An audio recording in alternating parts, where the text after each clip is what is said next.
Damn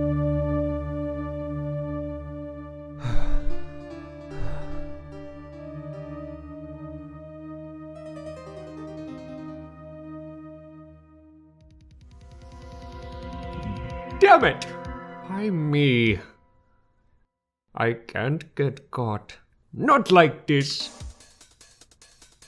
I've got to find someone to pin this on. Someone like him.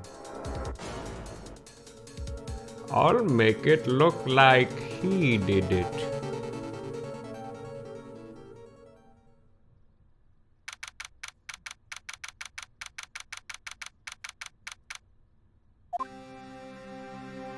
Boy, am I nervous.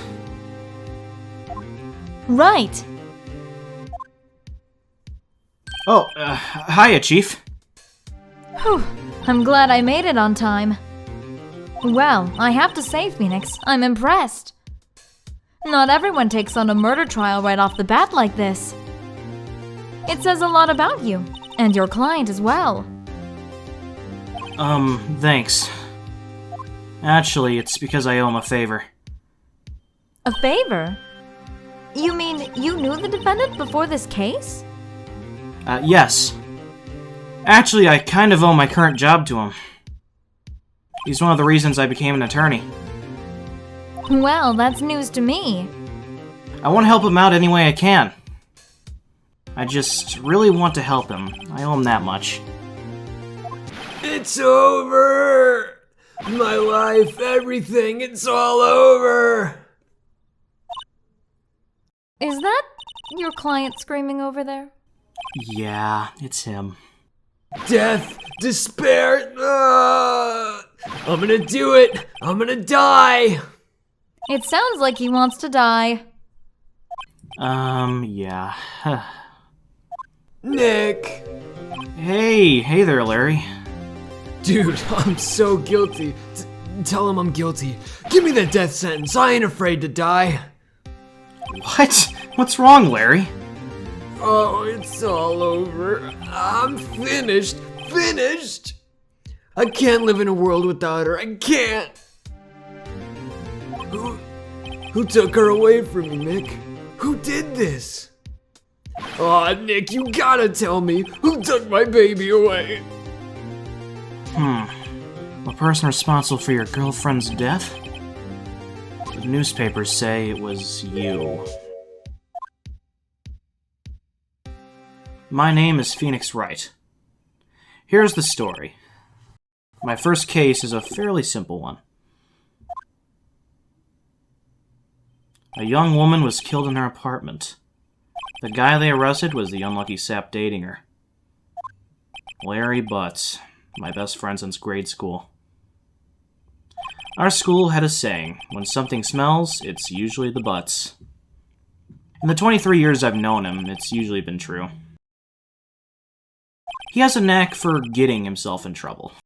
One thing I can say, though, it's usually not his fault. He just has terrible luck. But I know better than anyone that he's a good guy at heart.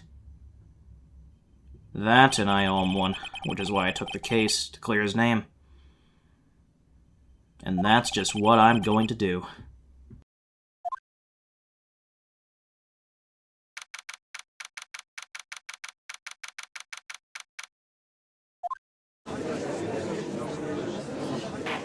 Court is now in session for the trial of Mr. Larry Butts. The prosecution is ready, Your Honor. The, defense is ready, Your Honor. Ahem. Mr. Wright, this is your first trial, is it not? Yes, Your Honor. I'm a little nervous. Your conduct during this trial will decide the fate of your client. Murder is a serious charge. For your client's sake, I hope that you can control your nerves. Thank you, Your Honor. Mr. Wright, given the circumstances, I think we should have a test to ascertain your readiness. Yes, Your Honor. Hand shaking, eyesight fading. The test will consist of a few simple questions. Answer them clearly and concisely. Please state the name of the defendant in this case. The defendant. Well, that's Larry Butts, Your Honor. Correct. Just keep your wits about you and you'll do fine. Next question. This is a murder trial. Tell me, what's the victim's name? Whew, I know this one. Glad I read the case report cover to cover so many times. It's, wait. Uh-oh. No way. I forgot. I'm drawing a total blank here. Phoenix, are you absolutely sure you're up to this? You don't even know the victim's name? Oh, the victim. Of course I know the victim's name. I, just forgot. Temporarily. I think I feel a migraine coming on. Look, the victim's name is listed in the court record. Just press tab to check it at any time, okay? Remember to check it often. Do it for me, please. I'm begging you. Mr. Wright, who is the victim in this case?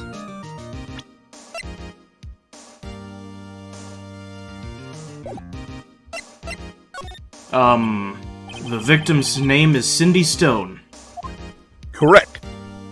Now, tell me, what was the cause of death? She died because she was... She was struck once by a blunt object. Correct. You've answered all my questions. I see no reason why we shouldn't proceed. You seem much more relaxed, Mr. Wright. Good for you. Thank you, Your Honor. Because I don't feel relaxed, that's for sure. Well then. First, a question for the prosecution. Mr. Payne? Yes, Your Honor.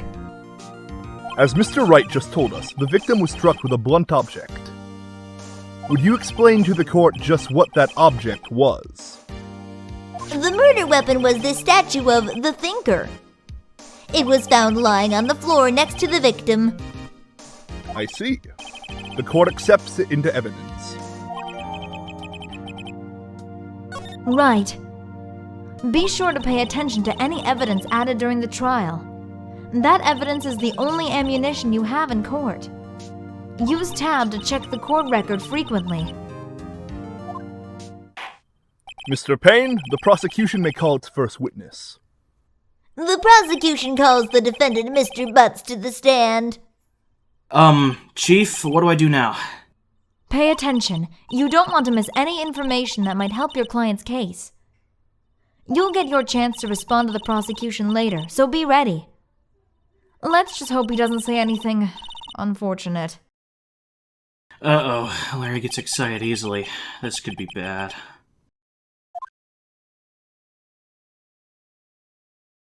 Ahem. Mr. Butts, is it not true that the victim had recently dumped you? Hey, watch it, buddy. We were great together. We were Romeo and Juliet, Cleopatra and Mark Antony. Didn't they all die? I wasn't dumped. She just wasn't taking my phone calls or seeing me, ever. What's it to you, anyway? Mr. Butts, what you describe is generally what we mean by dumped. In fact, she had completely abandoned you and was seeing other men. She had just returned from overseas with one of them the day before the murder. What do you mean, one of them? Lies, all of it lies. I don't believe a word of it. Your Honor, the victim's passport. According to this, she was in Paris until the day before she died. Indeed. She appears to have returned the day before the murder. Dude, no way. The victim was a model but did not have a large income. It appears that she had several sugar daddies. Daddies? Sugar? Yes, older men who gave her money and gifts. She took their money and used it to support her lifestyle. Dude. We can clearly see what kind of woman this Miss Stone was. Tell me, Mr. Butts, what do you think of her now? Right. I don't think you want him to answer that question. Yeah, Larry has a way of running his mouth in all the wrong directions. Should I... My client had no idea the victim was seeing other men. That question is irrelevant to this case. Oof! Dude, Nick, what do you mean irrelevant? That cheating she-dog. I'm gonna die. I'm just gonna drop dead. Yeah, and when I meet her in the afterlife, I'm gonna get to the bottom of this.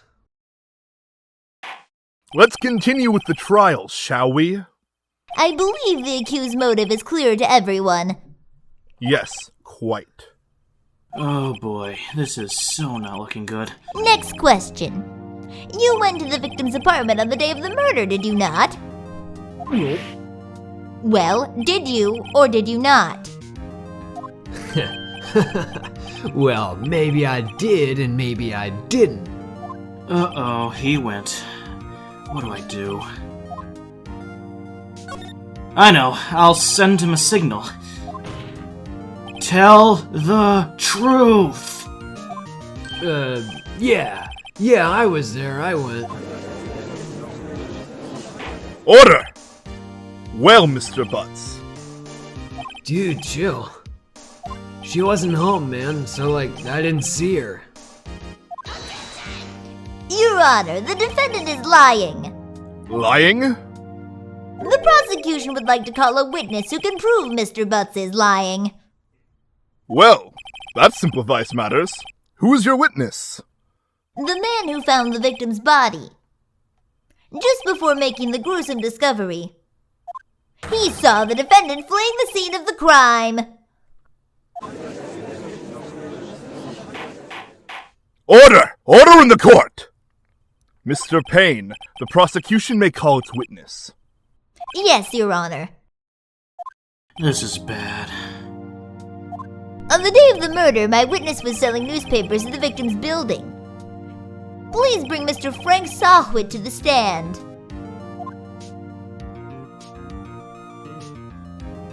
Mr. Sawhit, you sell newspaper subscriptions, is this correct? Oh, yes, newspapers, yes. Mr. Sawhit, you may proceed with your testimony. Please tell the court what you saw on the day of the murder.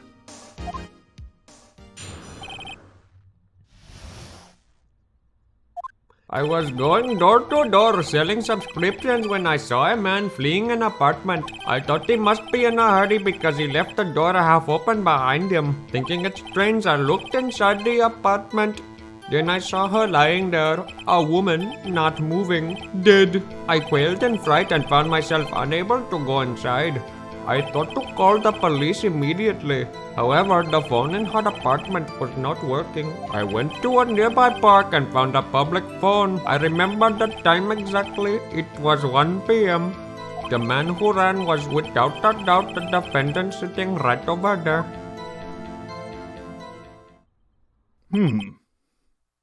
Larry, why didn't you tell the truth?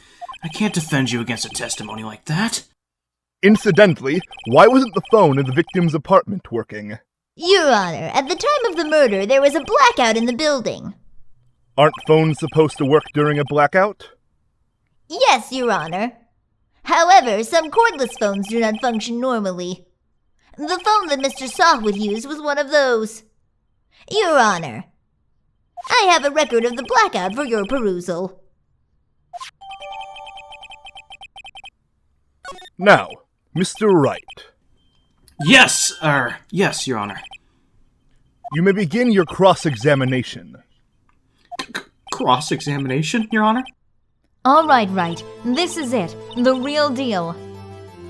What exactly am I supposed to do? Why, you exposed the lies in the testimony the witness just gave. Lies? What? He was lying? Your client is innocent, right? Then that witness must have lied in his testimony. Or is your client really guilty? How do I prove he's not? You hold the key. It's in the evidence. Compare the witness's testimony to the evidence at hand. There's bound to be a contradiction in there. First, find contradictions between the court record and the witness's testimony. Then, once you've found the contradicting evidence, present it and rub it in the witness's face. Okay. Open the court record with tab, then point out contradictions in the testimony.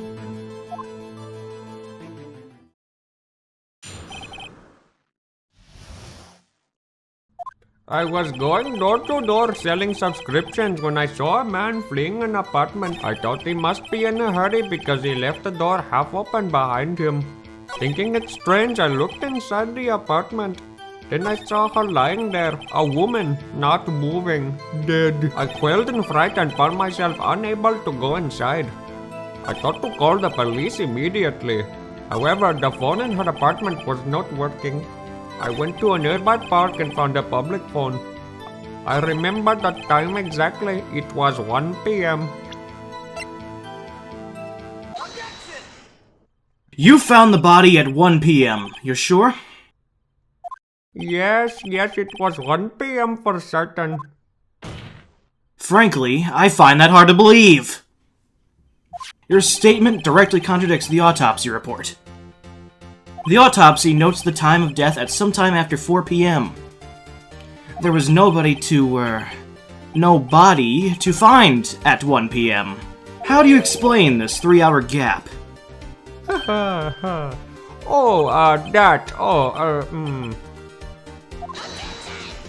This is trivial. The witness merely forgot the time. After his testimony, I find that hard to believe. Mr. Sahwit, why were you so certain that you found the body at 1 p.m.? Gee, that is a really good question. Great job, Wright. Way to put him on the spot.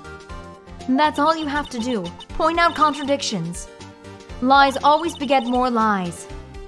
See through one, and their whole story falls apart. Oh, wait, I remember now. Would you care to give your testimony again?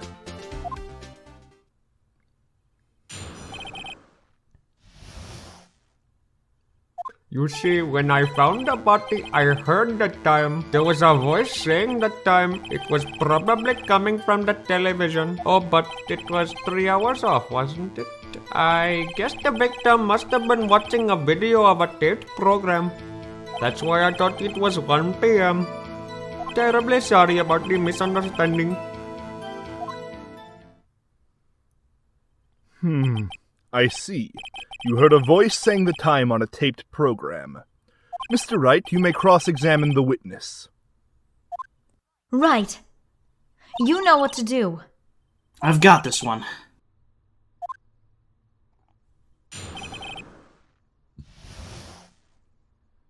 You see, when I found the body, I heard the time.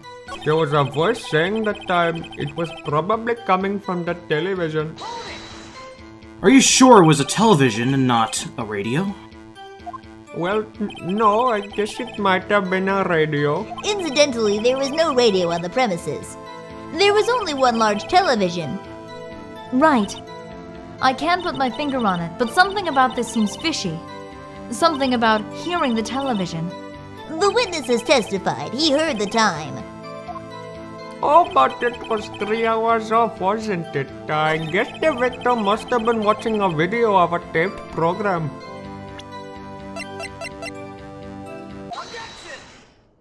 Hold it right there! The prosecution has said there was a blackout at the time of the discovery. And this record proves it. You couldn't have heard a television or a video.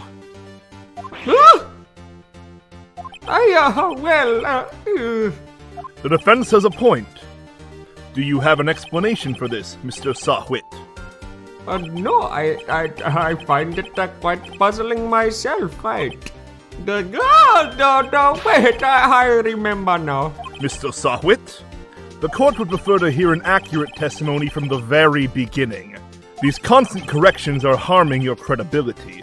That and you seem rather distraught. My apologies, Your Honor. It must have been the shock of finding the body. Very well, Mr. Sahwit. Let's hear your testimony once more, please.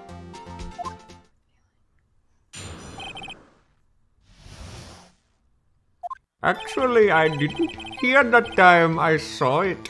There was a table clock in the apartment, wasn't there? Yeah, the murder weapon. The killer used it to hit the victim. That must have been what I saw. You saw a clock. I guess that would explain it. The defense may cross-examine the witness. Gladly.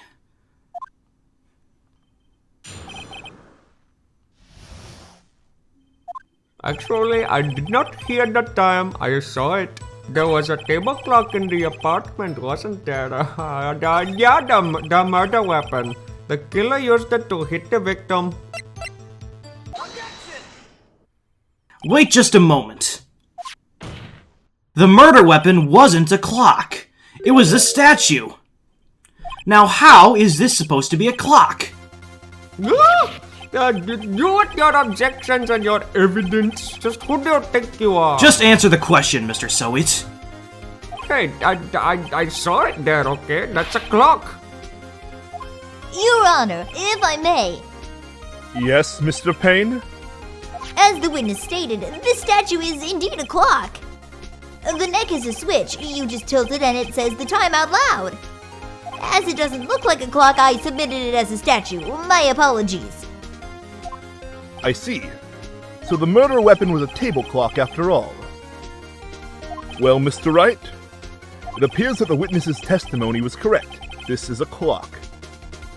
Do you have any problems with his testimony now? Your Honor, there is a gaping hole in the witness's testimony. The only way he could have known the weapon was a clock is to hold it in his hand. Yet the witness testified that he never entered the apartment. Clearly a contradiction. Indeed. The witness knew it was a clock because he... You're lying! You were inside the apartment on the day of the murder! Oh yeah, prove it. Prove I went in there. I'll do better than that. I can prove you were the one who killed her!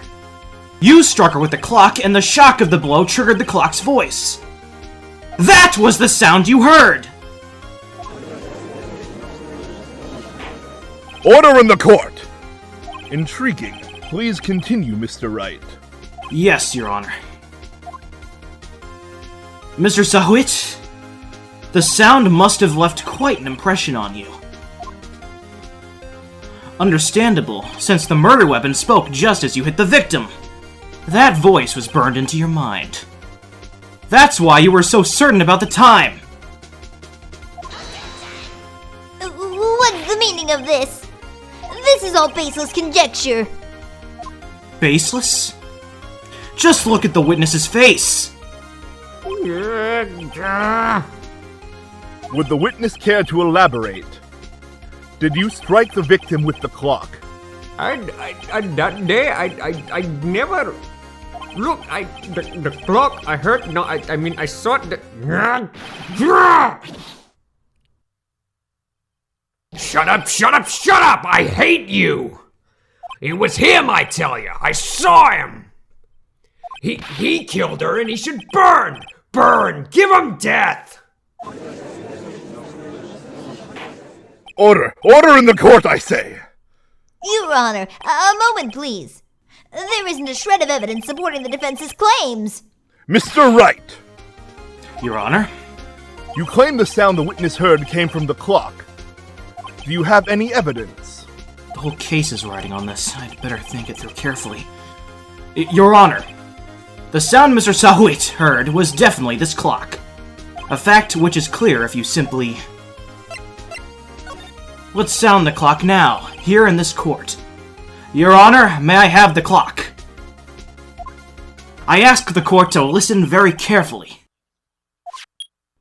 I think it's 8:25. That certainly is a strange way to announce the time.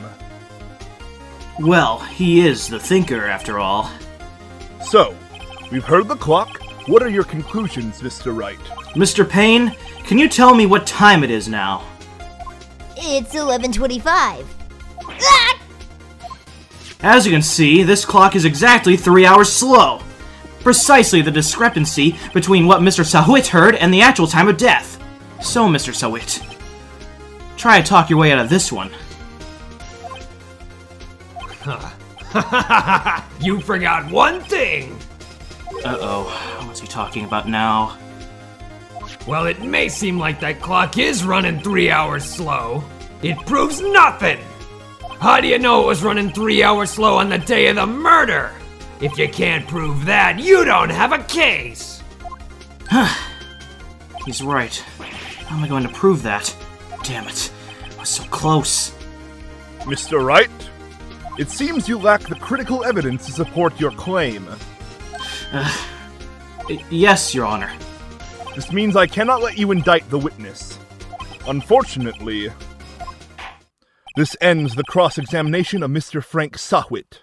I come all the way down here to testify, and look what happens. You treat me like a criminal! A criminal! You lawyers are all slime! I almost had him. Sorry, Larry. I failed you. There's nothing I can do about it now. Not so fast, Mr. Sahwit. Chief. Listen up, Wright. Don't throw this one away. Not like this. Think. But Chief, it's over. I can't prove the clock was slow the day of the murder. Nobody can prove that. Well, yes. But that doesn't mean you can't still win. Try thinking out of the box. Don't waste time doubting the facts. Assume the clock was 3 hours slow and think through it. Ask yourself, why was the clock 3 hours slow? Figure out the reason and you'll have your proof. Right? Can you think of a reason as to why the clock would be 3 hours slow? Wait! Maybe I can prove it! You must have evidence somewhere that can prove it, right? Find it and let them have it! Well, Mr. Wright, you say the clock was already running slow on the day of the murder. Have you found evidence to support this claim? Of course. There is a piece of evidence in the court record that can prove my claim beyond a doubt. Ha! Tough words. Let's see if you can pull this one off. Let's see this evidence that proves why the clock was running slow.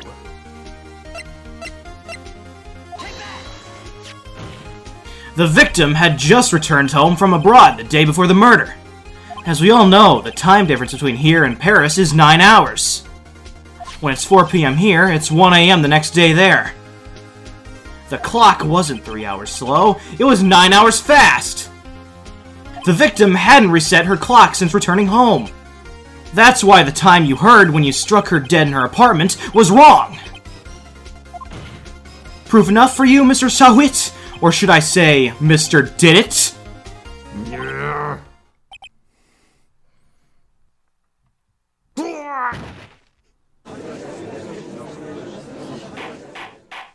Order! Order, I say! Well, this case has certainly turned out differently than we all expected. Mr. Payne, your witness? He was arrested and has been taken away, Your Honor. Very well. Mr. Wright. Yes, Your Honor? I have to say, I'm impressed. I don't think I've ever seen someone complete a defense so quickly. And find the true culprit at the same time. Thank you, Your Honor. At this point, this is only a formality, but the court finds the defendant, Mr. Larry Butts.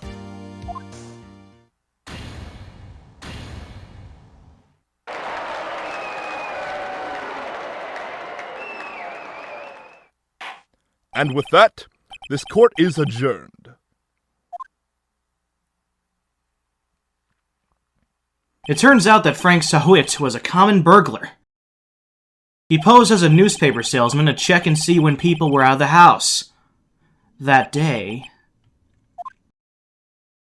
When Larry went to her apartment, the victim wasn't home.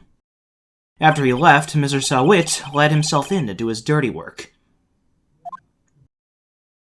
While he was searching her place, the victim returned. Flustered, Mr. Sahwit grabbed the nearest blunt object he could find.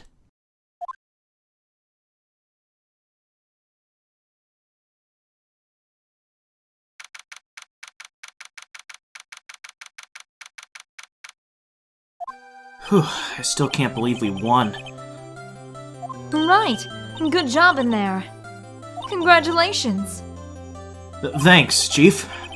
I owe it all to you. Not at all, not at all. You fought your own battles in there. It's been a while since I've seen a trial end on such a satisfying note. I've never seen the chief looking this happy. If she's this glad, imagine how Larry must feel. My life is over. Larry, you're supposed to be happy. What's wrong now? Aw, Nick. Don't worry about me. I'll be dead and gone soon. Good. Wait, no. I mean, bad. Larry, you're innocent. The case is closed. But my Cindy Windy's gone, man. Gone forever. Larry, she was, nah, never mind. Congratulations, Harry. Harry? Yes, you. I can practically see the headlines now. Harry Butts, innocent. Thanks. I really owe you one. I won't forget this ever. Let's celebrate. Dinner, movie, my treat. Oh, no, I couldn't. Hey, I was the one who got you off the hook. Oh, hey. Here, take this. It's a present. A present? For me? Wait, wasn't this the evidence that... Actually, I made this clock for her. I made one for her and one for me. Really? You? You made this? Well, thank you. I'll keep it as a memento. Yo, Nick. Can you believe it? I was so into that chick. And she was just playing me for a fool. Don't that make you just want to cry?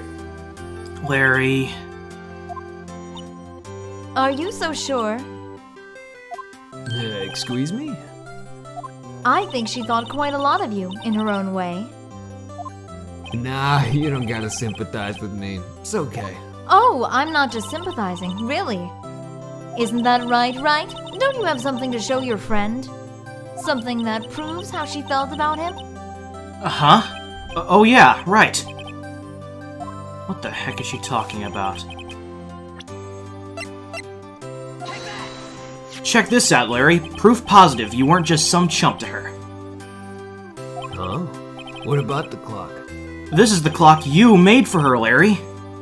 And she took it with her when she traveled. Whatever, she probably just needed a clock, that's all. You think so? It's a pretty heavy clock to take traveling. Well, make of it what you will. Hey, Nick. I'm glad I asked you to be my lawyer. Really, I am. Thanks. Hope that made him feel a little better. Right. I hope you see the importance of evidence now. Also, hopefully you realize things change depending on how you look at them. People, too.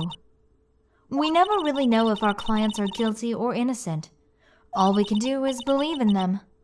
And in order to believe in them, you have to believe in yourself. Right. Listen, learn, grow strong. Never let go of what you believe in. Never. Well, I think that our work here is done. Shall we be off? Yeah, I guess so. Say, how about dinner? On me? We'll drink a toast to innocent butts. Yeah! Oh, speaking of Harry, you were saying part of why you became a lawyer was because of him. Yeah, part at least. You'll have to tell me more about it sometime. Maybe over drinks? And so, my first trial came to a close. Larry slapped me on the back and said, "Gee, Nick, it's good to have friends." But I'm pretty sure he's not going to pay us, unless you count the clock he gave Mia. I didn't know it then. But that clock was soon going to be at the center of another incident. And my promise to tell the chief about me and Larry would be one promise that I wouldn't be able to keep.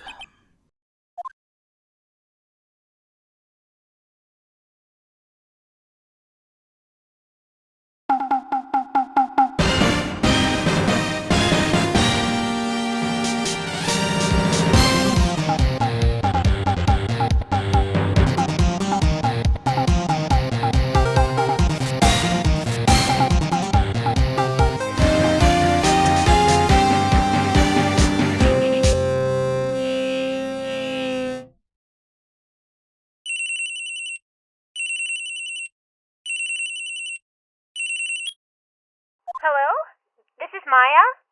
Hey, Maya, it's me. Mia! What's up? You haven't called in a while. Sorry, I've been so busy. How have you been? Well, lonely, and it's all your fault. Nah, I'm just teasing. I've been great. I'm finally getting used to having my own place. That's good to hear. Actually, I'm calling because I have a favor to ask. I know. You want me to hold evidence for you? Sharp as always. There's a lot of buzz about the upcoming trial. I just don't feel safe keeping the evidence here. I gotcha. So what is it this time? It's a clock. A clock? Yeah, it's made to look like that statue, the Thinker, and it tells you the time. I thought you might like it. You always like toys.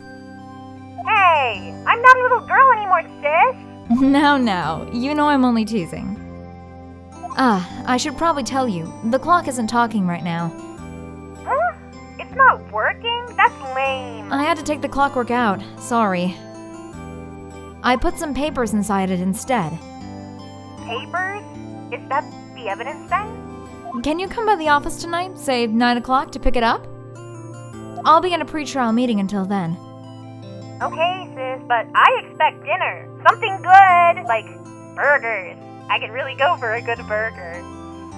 Okay. We'll hit the usual joint. Alright, it's a deal. Okay, sis, see you soon. Yep, I'll be waiting, Maya.